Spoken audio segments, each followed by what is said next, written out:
गुरुदेव शरणम गुरुदेव नमामि। यह श्री गुरु नानक देव जी की दिव्य रचना है। यह गुरुवाणी का असर है। यह गुरुवाणी का सार है।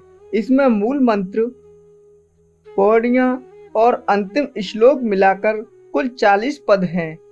प्रथम 8 पौड़ियों में अकाल पुरख के सच्चे रूप का बखान है। इसे मंगलाचरण भी कह सकते हैं। यह श्री गुरु नानक देव जी की दिव्य रचना है। यह गुरुवाणी का सार है। इसमें मूल मंत्र, 36 पौड़ियां और अंतिम श्लोक मिलाकर कुल 40 पद हैं।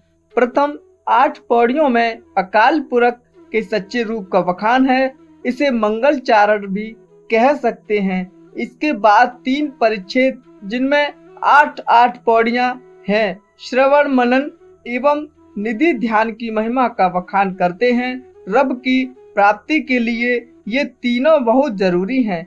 पौड़ियां 20 से 29 तक यह बताती हैं कि परमात्मा का बखान वाणी या बुद्धि से नहीं किया जा सकता। 26वीं पौड़ी में साधना का वर्णन है। इसमें पहले परमात्मा को नमन है, अन्य नाम जप की महिमा है और फिर है साधक की विभिन्न भूमिकाएं। अंत में उपसंहार श्लोक है। श्री गुरु नानक देव जी ने इसमें बताया है कि कौन कृत्य है।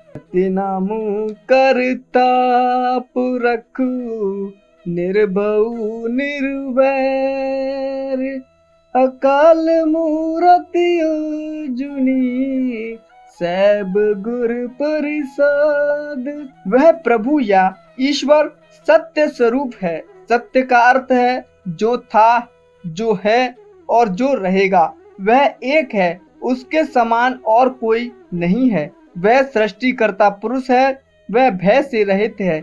वह दूसरे से होता है। द्वैत जरूरी है भय के लिए। जब उसके बिना कुछ है ही नहीं तो वह कैसा और किससे। बैर के मूल में भी दैत्य है, इसीलिए बैर भाव से परे है। कालातीत तथा आयोनिज है। जन्म मरण नहीं होता। वह स्वतः प्रकाशमान है, स्वयं शंभु है। उस प्रभु की प्राप्ति गुरु की कृपा से ही होती है। परमात्मा का स्वरूप लक्षण है। इस मूल मंत्र में, इस मंत्र में सद्गुरु की महिमा का भी बखान है। जपू मूल मंत्र के बाद आने वाली इस वाणी का नाम है जपू। इसका दूसरा अर्थ है यादगार। सृष्टि के आरंभ से ही सत्य है, युगों युगों से विद्यमान है, वर्तमान में है और युग युगांतर बीत जाने पर भी रहेगा। उसी की सत्ता सदा सदा स्थिर रहने वाली है। नहीं हो जाता, चाहे कोई लाख बार शुद्ध कर ले। ज्ञान की प्राप्ति बाहरी शुद्धि से नहीं बल्कि मन की निर्मलता से होती है।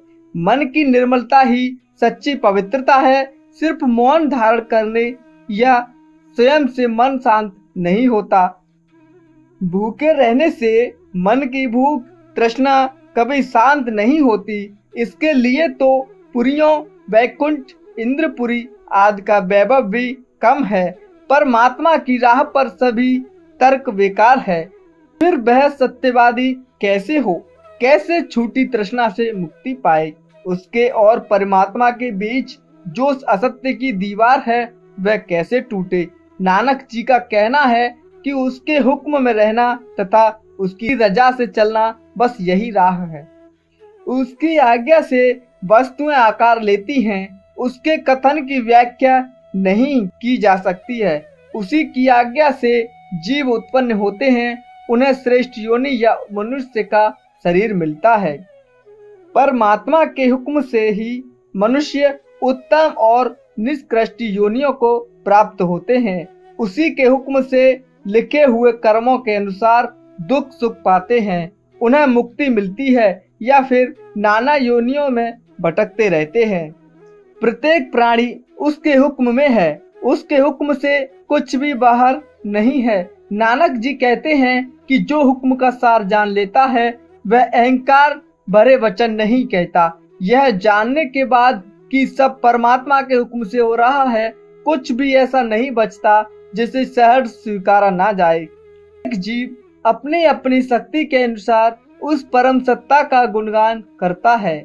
जिसमें जितना बल उत्साह है वह उसकी सत्ता को उतना ही अधिक अपने भीतर अनुभव करता है। कोई उसके लक्षण को और बड़ाइयों का गायन करता है और कोई बौद्धिक ज्ञान द्वारा उसके नियमों उपनियमों की व्याख्या करता है। कोई यह समझकर परमात्मा का गुणगान करता है कि वह शरीरों को बनाकर फिर उन्हें मिट्टी में मिला देता है।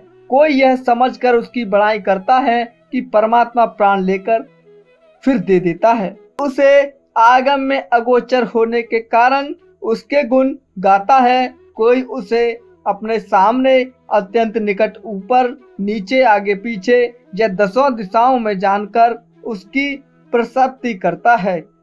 उसके गुणों की कथा अनंत है। चाहे करोड़ों जीव करोड़ों जिहाओं से उसकी कथा तथा महिमा गाएं, मगर उसका कोई पार नहीं है। शब्दों का अर्थ एक पहलू का बखान है। इसी कारण वाणी द्वारा उसका पार पाना असंभव है।